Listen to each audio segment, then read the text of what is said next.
السلام عليكم. النهاردة إن شاء الله هعمل معاكم البسيسة أو كيكة الذرة، وهي مناسبة لجو الشتاء والبرد اللي احنا فيه ده. كيكة لذيذة وصحية. هعملها إن شاء الله بطريقة بسيطة ومقادير مظبوطة تنجح معاكي لو بتعمليها لأول مرة. يلا بينا نسمي الله ونشوف هنعمل الجمال ده ازاي. بسم الله. أول حاجة ببتدي في تحضير المكونات الجافة. معايا كوبايتين من دقيق الذرة، وده موجود عند العطار أو في أي سوبر ماركت، وكوباية من الدقيق الأبيض. فايدته هنا بيخلي الكيكة متماسكة ويديها القوام المظبوط، لأن لو اكتفينا بدقيق الذرة بس الكيكة هتكون مفرولة. وبضيف باكو بيكنج باودر وزنه 16 جرام. وهنا بنخل الدقيق، ودي خطوة مهمة لنجاح وهشاشة الكيك. وبقلب عشان أتأكد إنهم اختلطوا ببعض كويس، وهركنهم دلوقتي على جنب. في الوقت ده أنا بشغل الفرن يسخن على بال ما بحضر باقي المكونات. ببتدي في تحضير المكونات السايلة. بيضتين بدرجة حرارة المطبخ، هحط عليهم رشة ملح أقل من ربع معلقة صغيرة، ومعلقة صغيرة من الفانيليا. وهبتدي أضربهم بالمضرب الكهرباء لمدة 5 دقايق لغاية ما البيض يعلى ويفتح لونه. ممكن هنا تستخدموا الخلاط أو المضرب اليدوي زي ما تحبوا. وهنا ده شكل البيض بعد ما ضربته لمدة 5 دقايق، لونه فتح. بنزل عليه دلوقتي بكوباية من السكر، بضيفها بالتدريج شوية بشوية، وده اللي هيخلي الكيكة هشة ومرتفعة. وبستمر في الضرب مدة دقيقة. وبضيف دلوقتي كوباية من اللبن الدافي. خلي بالك اللبن ما يكونش ساقع لسه خارج من التلاجة أو سخن، اللبن دافي عشان يدوب السكر كويس. ممكن تستبدلي اللبن بكوباية من عصير البرتقال.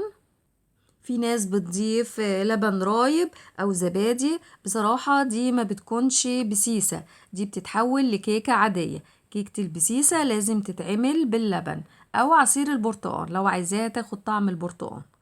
وبضيف دلوقتي كوباية إلا ربع من الزيت. ممكن تخلطي زيت على سمن أو تكتفي بزيت زي أنا ما بعمل.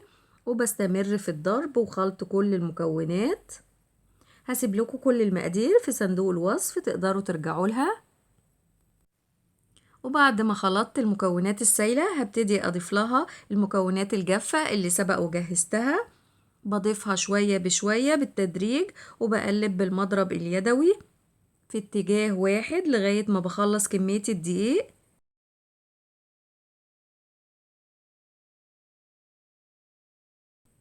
هنا الدقيق اختفى وامتزج بباقي المكونات. وبضيف دلوقتي معلقة كبيرة من الخل الأبيض، وبرجع أخلطها مع باقي المكونات. الخل هنا بيدي هشاشة وطراوة، وكمان بيدي للكيك لون فاتح. ممكن تخلطيها في الأول مع المكونات السايلة، أو ممكن تحطيها في الآخر زي أنا ما عملت. وده قوام الخليط، مختلف عن قوام الكيك العادي، بيكون أتقل شوية. لو لقيتي القوام خفيف بتضيفي معلقة أو 2 من الدقيق الأبيض، وبترجعي تقلبيه مع الخليط لغاية ما بتوصلي للقوام المظبوط. وهنا عندي صينية مقاس 26، تقدري تستخدمي صينية مقاس 24. دهنتها بالزيت وبطنتها بمعلقة من الدقيق. هنزل فيها بالخليط، وبهز الصينية وبخبطها خبطتين على الرخامة عشان أساوي الخليط فيها وأتخلص من الهواء الزايد فيه. وأدخلها على فرن سخن على درجة 180. هحطها في الرف الأوسط مدة نص ساعة أو حسب درجة حرارة فرنك. أهم حاجة ما تفتحيش عليها الفرن قبل نص ساعة. وده شكل البسيسة بعد ما استوت، وعملت اختبار بالخلة واتأكدت إنها استوت مظبوط. عايزة أقولك على حاجة مهمة. بعد ما تسوي الكيك أو البسيسة ما تخرجهاش من الفرن على طول تبرد بره، لا، اطفي الفرن وافتحي الباب وخليها جوه الفرن مدة 5 دقايق تبرد كده براحتها، عشان لو خرجتيها من الفرن على طول هترجع تهبط منك. وبعد ما بخرجها من الفرن بسيبها تبرد تماما قبل ما بخرجها من الصينية أو أقطعها.